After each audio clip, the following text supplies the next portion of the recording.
akkam jirtu dhaggeeffattoota shaalloo Oromoo hundi keessan share, like, comment, subscribe gochuu hin dagatinaa. Sagantaa kana yeroo yeroodhaan fooyyessaa deemaa jira.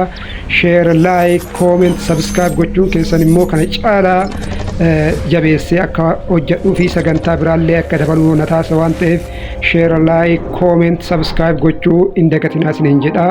Ani shaalloo Oromooti.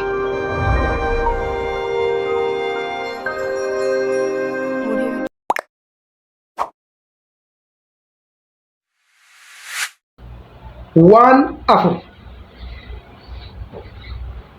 kan jireenya kee keessatti gahee guddaa taphatan, kan si milkeessan, kan milkaa'ina keetiif sababa ta'an, kan guyyaa 21 keessatti bartee godhachuu dandeettu, kan kee godhachuu dandeettu sitti himuuf hin dhufe. Kanaaf subscribe, share, like, comment gochuu hin dagatinaa. Jalqaba irratti dubbisuudha. Aadaa dubbisuu gabbifachuudha. Aadaa dubbisuu kee godhachuudha. Yoo diqqaate guyyatti sa'aatii 1 hamma sa'aatii 2 karoorfattee dubbisuu qabda. Wanti akka dubbisuu nama jibbisiisu hin jiru. Wanti akka dubbisuu nama nuuffisiisu hin jiru. Yeroo dheeraadhaaf teettee dubbisuun baay'ee nama jibbisiisa. Fanii nama hin godhu, nama hin gammachiisu. Garuu bu'aan isaa immoo damma caala. Garuu bu'aan isaa immoo ni mi'aara. Addunyaa kanarratti namoonni bebbeekamoon karaa diinagdeetiin haa ta'u, karaa siyaasaatiin haa ta'u, karaa kamuunuu namoonni milkaa'oo ta'an namoota dubbisanidha. Namoota waan isaan barbaachisu karoorfatanii dubbisanii hojiirra oolchanidha. Kanaaf dubbisuudhaaf karoorsi.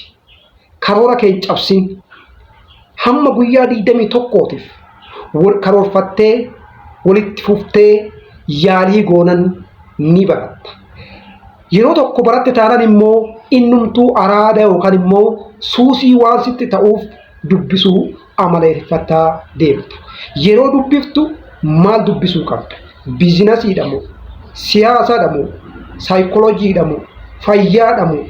Waan dubbiftu san addaan baaftee saganteeffattee dubbifnaan amshuu yeroo muraasa keessatti iddoo gaarii ga'uu dandeetta. Har'arraa kaatee dubbisuu karoorfadhu siin jedha jechuudha. Inni lammaffaan immoo ganama lafaa ka'u.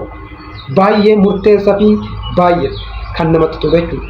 Namni ganama lafaa ka'u hin barbaadu. Maaliif jennaan namni ganama rafuu barbaada. Hirriba jaalata. Hundi keenyaa amala akkasii qabna. Garuu immoo inni sun gaarii miti jechuudha. Yeroo hundaa ganama lafaa kaanee waan hojjechuu qabnu karoorfachuu qabnu. Ganama lafaa ka'uu mataa isaatitti gahaa miti. Ganama kaanee maal hojjenna? Ni dubbifna moo kadhannaa taasifna? Waan ganama lafaa kaanee hojjennu karoorfannee hamma guyyaa 21tti haga bartee keenya ta'uudhaaf immoo maal gochuu qabna? Alarmii irra kaawwannee sa'aatii sanitti jechuudha. Yoo sa'aatii 12 ta'e sa'aa 12tti, yoo sa'aa 11 ta'e sa'aa 11tti kaanee yoo ni dubbifna yoo ta'e ni dubbifna, yoo kadhannaa goona ta'e immoo kadhannaa goona waan barbaachisu san gochuu danda'uu qabna jechuudha. Yoo kana goone milkaa'uu dandeenya jechuudha. Inni sadaffaan immoo yeroo hundaa ganamaa fi galgala kadhannaa gochuu qabna jechuudha. Ganama yoo mana keenyaa baanu amantaa barbaaddu hordoofi, barbaaddu kiristaan, barbaaddu musliim, barbaaddu waaqeffataa ta'e ganama yoo lafaa kaatu waaqa kee kadhachuu qabdaa jechuudha. Yaa Rabbi nagaan nu oolchi, yaa Rabbi nagaan nu bulchi, yaa Rabbi nagaan nu oolchi, waan hin taane nurraa qabi, hamaa nurraa qabi, badduu nurraa qabi jettee yoo kadhannaa taasifte sammuun kee kan waan hin taane yaadu sun maal ta'a? Qulqulluu ta'aa deemaa jechuudha. Galgalallee gara sireetti yeroo deemtu jechuudha. Yaa Rabbi nagaan nu oolchite, yaa Rabbi nagaan nu bulchi, hirriba gaarii naa taasisettee amantaa qabduun jechuudha. Yoo bara qur'aana taate qur'aana qaraatee yoo baayibilii taate immoo baayibilii dubbiftee kan raftu taanaan hirriba gaariidha. Waan guyyaa hojjetaa ooltee gaarii haa ta'u wanni badaan sun jechuudha. Wanni ati badaan raawwataa oolchuun si jalaa waan dagattuu hirriba gaarii raftaa jechuudha. Hirriba gaarii raftee taanaan immoo waan gaarii hojjechuudhaaf piroodaaktiivii taataa jechuudha. Kanaaf inni kadhannaadha jechuudha. Inni dhumaa fi baay'ee murteessaa ta'e immoo iskiil ogummaa horachuudha jechuudha. Yeroo ammaa maastarii qabaachuu dandeettaa, PhD qabaachuu dandeettaa, doktoreetii qabaachuu dandeettaa jechuudha. Inni kun addatti faayidaa hin qabu, waan akka illee faayidaa hin qabu jechuudha. Yoo ogummaa hin horatin jechuudha. Waan tokkoon ogummaa fakkeenyaaf amma ogummaa giraafiksii yoo taate ogummaa giraafiksii horachuu danda'uu qabda jechuudha. Weeb divilooppimentiidhaan fedhii yoo qabaatte weeb divilooppmentii ogummaa isaa horachuu danda'uu qabda jechuudha. Ogummaa barbaachisa waa hundaanuu jechuudha. Kompiitara yoo barachuu barbaade kompiitara ogummaa isaa Excelii haa ta'u, Wordii haa ta'u waan barbaachisan immoo gochuu qabda. Ogummaa isaa horachuu danda'uu qabda jechuudha. Fakkeenya dubbiin mataa isaatti ogummaadha miti shaakalliidhaan dhufa malee salphatti dhufuu waan ta'eedhaaf ogummaa dubbii isaa barachuu danda'uu qabda jechuudha. Fakkeenyaaf amma afaan jechuudha. Haasofti afaanii kun amma akka salphatti ilaallaa ogummaadha waan ta'eef fakkeenya Ingiliffa barachuu qaba yoo jette Ingiliffa barachuu danda'uu qabda. Afaan Oromoo barachuu qaba.